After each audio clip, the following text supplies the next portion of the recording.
अस्सलाम वालेकुम। Property vision TV के साथ मैं हूं अहमद अकील। हम में से हर कोई चाहता है कि वो ज़्यादा कमाए, ज़्यादा सक्सेसफुल हो, ज़िंदगी में आगे बढ़े, लेकिन ये ख्वाहिश से नहीं हो सकता। ये किस तरह हो सकता है?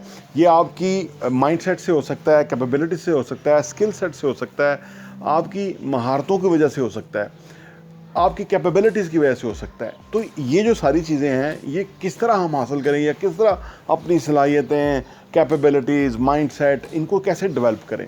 आज की वीडियो के अंदर हम आपको यही बताने जा रहे हैं कि वो कौन से 5 ऐसी चीज़ें हैं कि जिसकी वजह से आने वाले टाइम में, ये जो अभी का टाइम है और इससे ज़्यादा तेज़ आने वाला जो टाइम है, आपने देखा होगा कि जब से पिछले 15 सालों में जितनी तेज़ी से तब्दीलियाँ हुई हैं, आप उसका अंदाज़ा ही नहीं लगा सकते। और आने वाले 5 सालों में जिस तेज़ी से तब्दीलियाँ आ रही हैं, बिल्कुल अगर आज से आप प्रिपरेशन नहीं करेंगे तो आप उस टाइम के साथ कोप नहीं कर सकते, कैपेबल नहीं हो सकते, उस टाइम के साथ एडजस्ट नहीं हो सकते।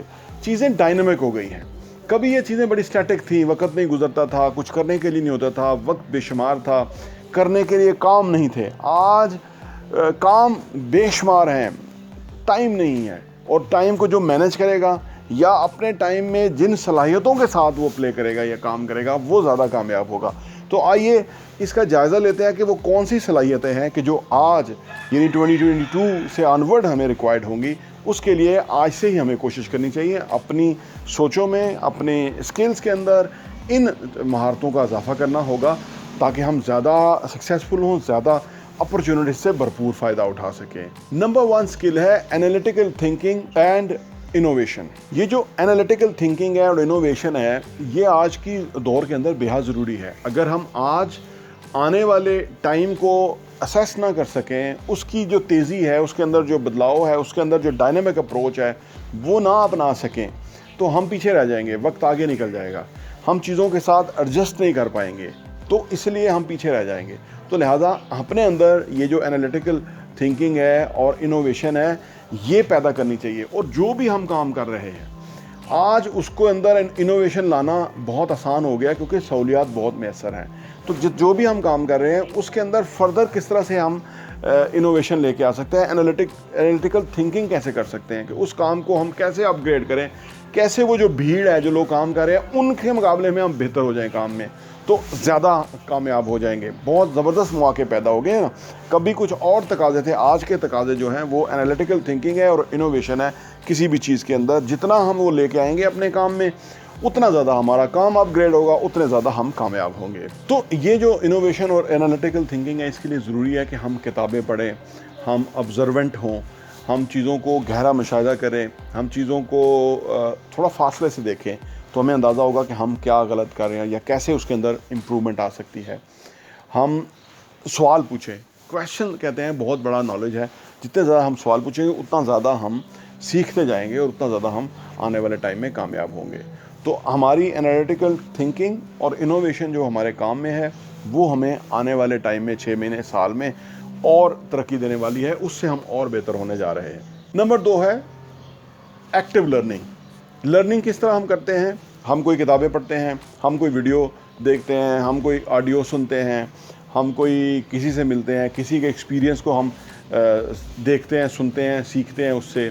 ये बहुत ज़्यादा तरीके हैं सीखने के, जिससे हम सीखते रहते हैं। लेकिन एक्टिव लर्निंग क्या होती है? एक्टिव लर्निंग ये होती है कि जो भी हमने सीखा है, उस सीखे हुए को हम अप्लाई करते हैं, अपने काम में उसको हम यूज़ करते हैं, और जब हम उसको इस्तेमाल करते हैं और उसमें से जो नताइज आते हैं, वो नताइज जो है, बेसिकली असल लर्निंग हमारी वो होती है। सिर्फ पढ़ना, सिर्फ सुनना, सिर्फ देखना जो है, वो वहाँ तक काफ़ी नहीं है। ये पैसिव लर्निंग है, इसका असल में फ़ायदा नहीं होता। आज के दौर के अंदर हमें एक्टिव लर्निंग करनी है कि जो हमने सीखा है उसको हमने अप्लाई कर देना है। जब हम अप्लाई करेंगे तो उससे नताइज आएंगे, और अगर अच्छे नताइज आएंगे, डेफिनेटली अच्छे नताइज आएंगे, तो उन नताइज में और इम्प्रूवमेंट करना, बेहतर करना जो है, वो बेसिकली एक डिफरेंस क्रिएट करेगा हमारे और दूसरों के दरमियान। तो एक्टिव लर्निंग आज के दौर के अंदर बेहद ज़रूरी है। खाली लर्निंग से कुछ नहीं बनेगा। और अनफॉर्चुनेटली पाकिस्तान में बहुत ज़्यादा तो लोग खाली लर्निंग भी नहीं कर रहे, पैसिव लर्निंग भी नहीं कर रहे।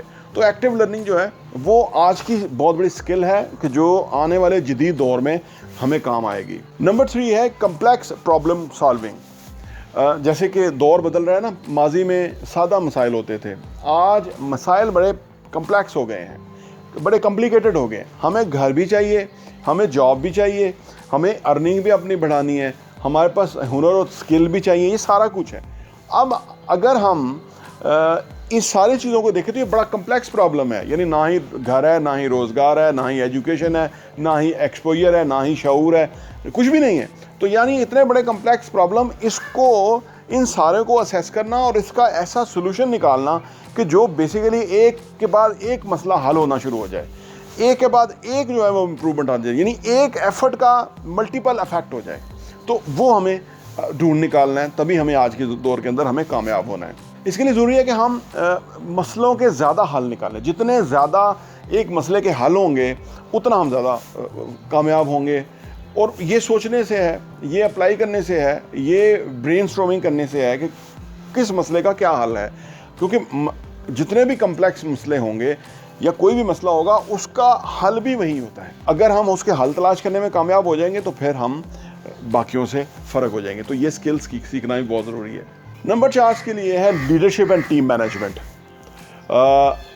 आप अगर अच्छा कोई खिलाड़ी है या कोई अच्छा काम करने वाला है, अच्छा टीम प्लेयर है, परफॉर्मर है, इंटेलिजेंट है, ब्रिलियंट है, ये सारा कुछ खूबियाँ उसके अंदर हो सकती हैं, लेकिन जब तक कि उसके अंदर लीडरशिप क्वालिटी ना होगी ना, तो वो कामयाब नहीं होगा। एक वकील हो सकता है, अच्छा वकील हो सकता है, एक अच्छा डॉक्टर हो सकता है, एक अच्छा इंजीनियर हो सकता है, एक अच्छा कुछ भी हो सकता है, लेकिन अगर उसके अंदर लीडरशिप क्वालिटीज़ नहीं है ना, तो कामयाबी बड़ी नहीं होगी।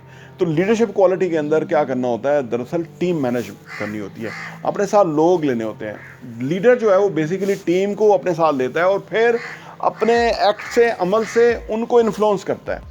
वो उनको कहता नहीं है कि ये करें। कोई ओहदा लेने का नाम लीडर नहीं है।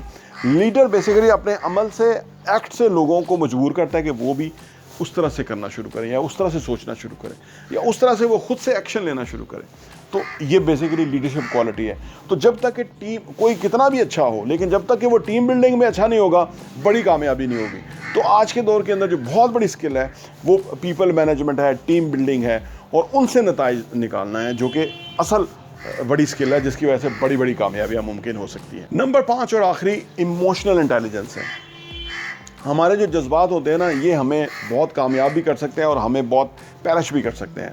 हमें अपने जज्बात को कैसे कंट्रोल करना है, हमारे ऊपर होने वाली तनकीद को हमने कैसे पॉजिटिव वे में देखना है। हमारा ये लेवल होना चाहिए कि हमें पता है कि लोग तनकीद क्यों करते हैं, लोग हमें नापसंद क्यों करते हैं, ये हमें अंदाज़ा होना चाहिए। जब तक ये इमोशनल मैनेजमेंट नहीं होगी ना, हम आगे नहीं बढ़ सकेंगे। क्योंकि लोगों के रवैये जो हैं वो, उनका हमारे ऊपर कोई असर नहीं होना चाहिए, नेगेटिव असर तो नहीं होना चाहिए।